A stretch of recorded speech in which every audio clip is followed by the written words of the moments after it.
My name is Josie Barrett, and the night my father looked me in the eye and told an entire room that I was barely worth the air I breathed, something in me broke for good. He said it with a smile, as if humiliating me was a family tradition instead of a wound he kept carving deeper every year. I walked away that night determined never to give him another piece of me, but I had no idea he would come after the last thing I had left and drag my past, my silence, and the truth I'd buried for a decade straight into the light. I pulled into the Sedona venue just as the sky shifted from orange to violet, the red rocks glowing under strings of warm lights. Bowls, the music drifted across the open lawn, a soft country beat mixing with the clink of champagne glasses and the easy laughter of people who had always known how to belong. I slipped into the crowd unnoticed, settling near the end of the family table, a place where no one would feel obligated to make room for me. No one called my name, and no one asked how I'd been. The familiar distance wrapped around me the moment I sat down, thin but sharp, the kind of silence I'd grown used to carrying. When the MC invited my father to speak, my stomach tightened. He walked up with the swagger of someone who enjoyed an audience a little too much. His face was flushed with drink and the glow of attention as he raised his glass. Instead of a blessing, he let out a booming laugh and talked about how proud he was of people who had their lives figured out, unlike those still stuck in jobs no one cared to understand. He never said my name. He didn't have to. Heads turned. A few people chuckled. I stared down at the napkin in my lap, willing my face not to betray the sting. I kept my eyes on the table until a young server stopped beside me, holding a pale yellow envelope, as if she wasn't sure she should even be the one delivering it. She said my last name carefully and handed it over. The seal of the Yavapai County Court flashed red under the lights, and a cold tremor crawled up my spine despite the desert warmth. I tore the envelope open, and the words hit me all at once. My parents listed as plaintiffs, my name as defendant, and a petition demanding the reclamation of Barrett Ranch. For a moment, everything around me vanished. I couldn't feel the ground, couldn't breathe past the weight lodged in my chest. They were taking me to court. They wanted the 12 acres my grandfather left only to me, the one thing he'd trusted me with, the one place where I had once felt safe. They hadn't asked. They hadn't called. They'd simply filed the suit. When I lifted my head, my father glanced in my direction. The champagne flute in his hand trembled just slightly before he turned away, as if nothing on that page had anything to do with him.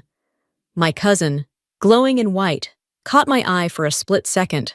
Something uncertain flickered there, but she slipped her hand into her new husband's arm and walked toward the stage. I didn't blame her. In my family, aligning against my father came with consequences. A song drifted from the speakers. Home ain't always where you're born. The lyric struck harder than it should have, echoing in a place inside me I'd spent years avoiding. I stood before the reception ended. The lights blurred as I walked past the tables, past the laughter, past the easy joy I never quite fit into, outside. The cold Sedona air wrapped around me as I climbed into my car. The envelope lay on the passenger seat, sharp and accusing in the dim glow. After 18 years away, I knew where I had to go. I drove into the night without music, without tears. The desert stretched ahead, dark and vast, and somewhere on that road back to Flagstaff, I felt the past I'd buried rise to meet me. The dirt road curved wide before revealing the ranch, stretching past tall winter pines whose long shadows cut across the frozen ground. Wind from the San Francisco peaks sliced through the valley, sharp enough to sting as I stepped out of the car. The ranch looked weathered, stripped of the warmth it once held. My grandfather's land used to feel like a refuge, but now it resembled a memory left too long under the open sky, faded, thinned, and tired. The front door sagged on crooked hinges, rattling with each gust of wind. In the backyard, deep tire tracks cut through damp earth, their edges still soft. I followed them around the house to a gap in the fencing. The grass was pressed flat, as though heavy equipment had been moved in and out repeatedly. I had been gone for years, but I never imagined coming back to a place so openly used without me. Inside the old barn, the familiar scent of rotting wood and engine oil wrapped around me. It was the smell of summers spent handing tools to my grandfather, of brushing down horses and learning how to fix what was broken. But today, the air felt heavier, as if the barn were hiding something. In the far corner, a small wooden chest caught my eye, my initials carved on the lid in my grandfather's handwriting. My breath tightened as I opened it. Inside, wrapped in cloth, were flight logs from missions I believed had been destroyed. He'd kept every page, not out of sentiment, but because he must have known a day would come when I could no longer outrun my past. A note beneath the logs carried his careful script. If you're reading this, they've left you no choice. Don't let them decide who you are.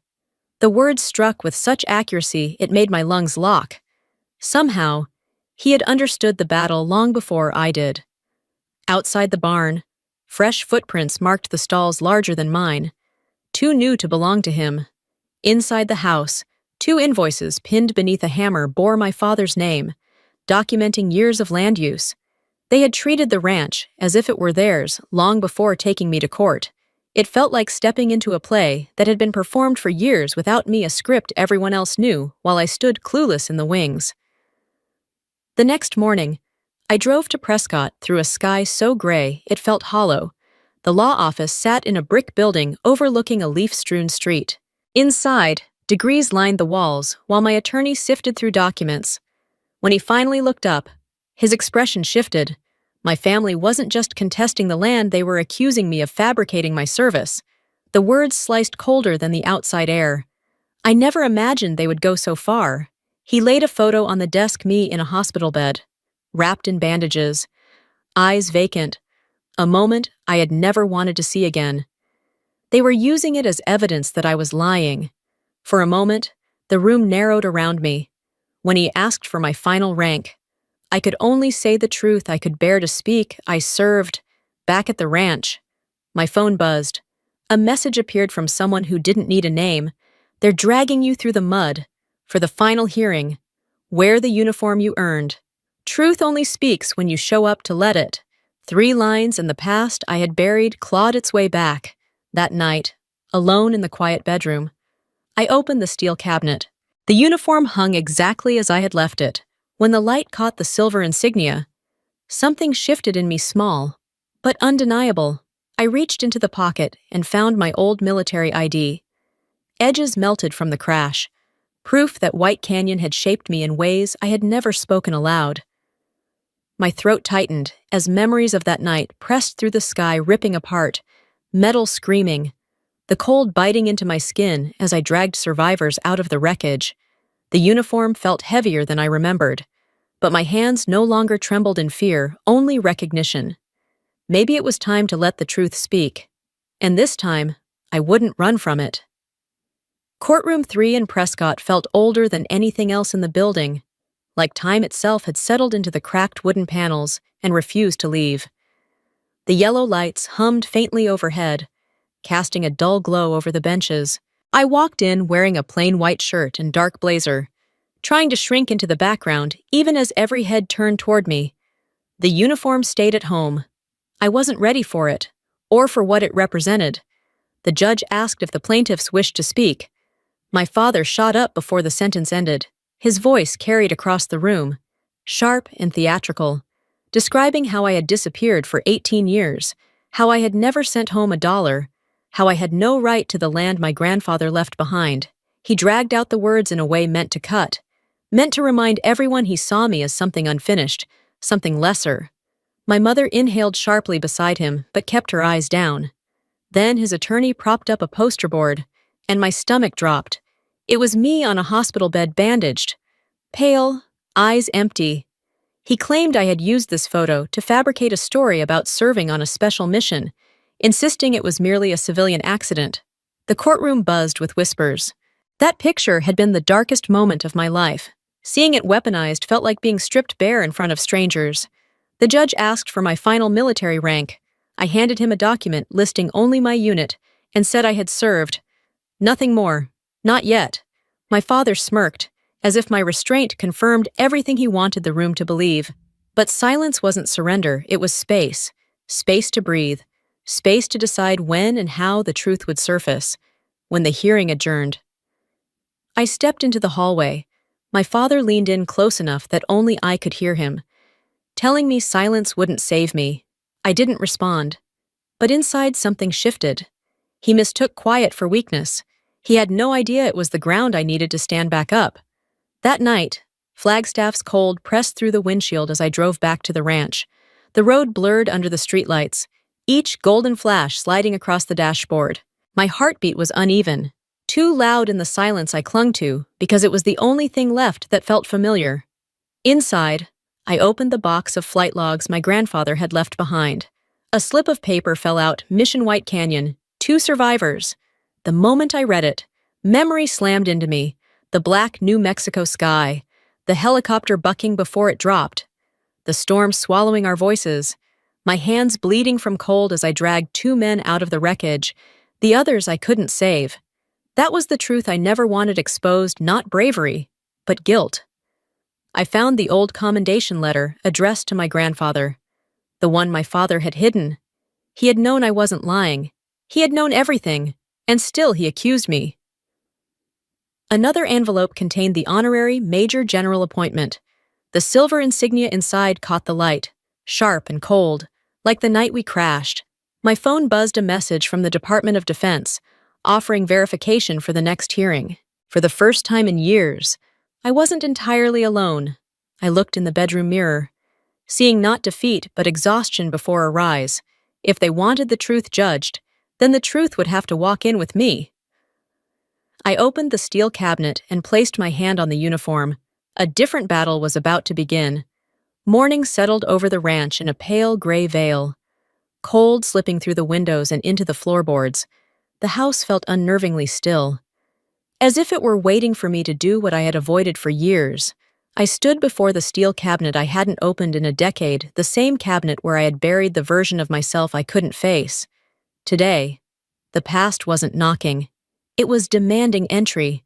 The lock clicked. Light spilled across the uniform inside, its deep blue fabric catching the sun in a sharp streak of silver.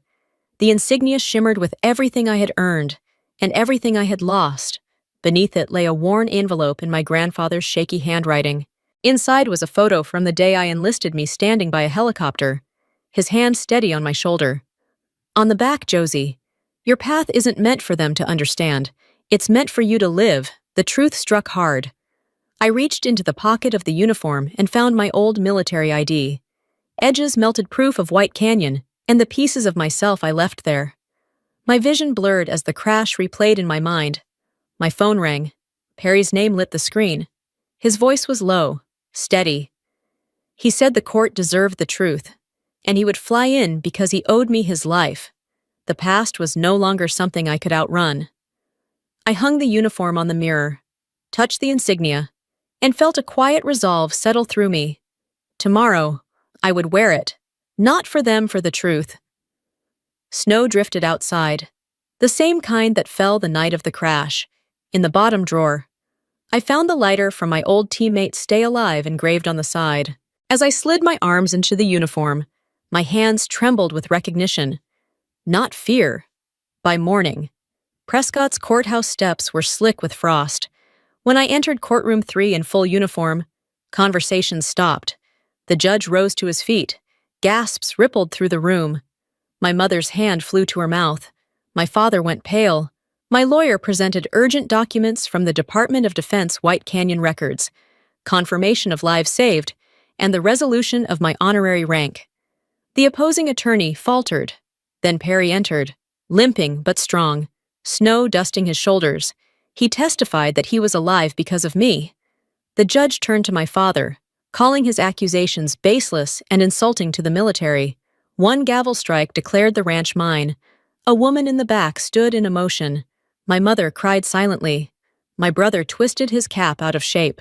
I straightened my uniform and walked out, not out of anger, but because I had finally learned to stand without needing their eyes on me. The hallway outside of the Prescott courtroom felt suspended between motion and stillness. Snow drifted past the tall windows in light, powdery flakes, dissolving the moment they touched the glass. Cold seeped through the seams of my uniform, but the lingering heat on the fabric reminded me my body was still bracing from what had unfolded minutes earlier. I leaned back against the dark wooden wall, Feeling the rigid edge press into my spine, my hands trembled. Not from fear, but from the weight of having finally placed every hidden truth on the table. The courtroom door hung slightly ajar. Through the narrow opening came soft murmurs, shifting feet, chairs sliding into place. No one approached me, yet I felt the weight of their eyes. Surprise at who I truly was, respect for what they had just learned, confusion about how someone like me had lived in the shadows for so long. I let the silence envelop me. After years of being defined by others, I needed this moment to define myself. My father's voice shattered the stillness, rising in disbelief and rage before the guards intervened. I didn't turn. For the first time, his anger felt small, like a man trying to hold on to a story that no longer worked. Then my mother stepped into the hall, eyes red and swollen, hands clenched together. She whispered my name, but her voice faltered. I touched the insignia on my chest, grounding myself in the truth I'd reclaimed. I told her quietly that I needed a few days. She nodded, offering me space she'd never given before. A passing veteran paused, rested a hand on my arm, and thanked me. His words settled deeper than the verdict itself. When I stepped outside, snow landed gently on my uniform, melting into the dark fabric. I had won the battle of truth, but the war inside my family had only just begun. The late afternoon light stretched across the ranch in a thin golden layer, fading slowly along the slopes of the San Francisco peaks. I tightened another screw on the worn porch railing, the dry wood cracking softly under my hand. The wind carried the smell of cold pine, and for a moment, everything was quiet until the sputtering engine of an old truck broke through the silence. I didn't need to look. That sound had lived in my childhood. My father stepped out without his usual force. No slammed door, no heavy steps meant to intimidate. He stood with his hands deep in his coat pockets, shoulders drooping as if he'd finally run out of ways to make himself large. For a long moment, we just stared at each other across the porch. When I asked why he had done all of it, the lawsuit, the accusations his voice caught, he admitted he had been afraid I'd leave forever, afraid my brother couldn't keep the land, afraid of losing whatever authority he believed made him a father. The words didn't excuse anything, but they stripped away the image I'd carried for years. He wasn't towering or cruel in that moment, just unsure and old. When I confronted him about the commendation letter he'd hidden, he didn't deny it. He said he couldn't accept a life for me that he didn't understand, one he didn't know how to be proud of. The honesty hurt more than anger ever had. I set my Major General insignia on the porch table, the metal ringing softly. I told him I didn't need his pride, only that he stop erasing me. His eyes lifted, wet and unsteady, carrying remorse instead of rage. A blue jay landed on the railing, calling out once before disappearing into the trees. My father exhaled a long, worn-out breath. As he climbed back into his truck, he paused and said, "My mother planned to bring food tomorrow, and that he would come too." It wasn't an apology, but it was real. And for now, real was enough. A clear Flagstaff morning settled over the ranch, the snow from the night before lying thin and bright across the grass. Sunlight filtered through the window at an angle, catching the scuffed metal of my grandfather's compass and scattering faint lines of light across the table. For a moment, I simply stood there, realizing I was living a kind of mourning I once believed I no longer deserved. The weeks after the hearing had been spent repairing the ranch, sanding floors, fixing windows, clearing out the west room. I wasn't rebuilding a house, I was rebuilding a life. And today, that room would hold the first monthly gathering for veterans. A few old chairs, a shaky table, cheap coffee, small things, but warm in a way that mattered. As I prepared, the door opened softly. My parents stepped inside, taking seats in the back without a word. No apologies, no explanations, just presence. For the first time, that felt like enough. When I addressed the group, compass in hand, my voice held steady. I spoke of honor, of rising after collapse, of how peace is built, not given. My mother wiped her eyes. My father stared at his weathered hands, shoulders lowered. After everyone left, I stayed behind, pulled out the pocket knife my grandfather had given me, and carved words into the back of the compass. Peace is earned, Not inherited. Outside. Snow drifted lightly. No longer bitter. I stepped onto the porch, looked toward the mountains, and whispered to the memory of the man who'd believed in me first. I've come home to live, not to hide.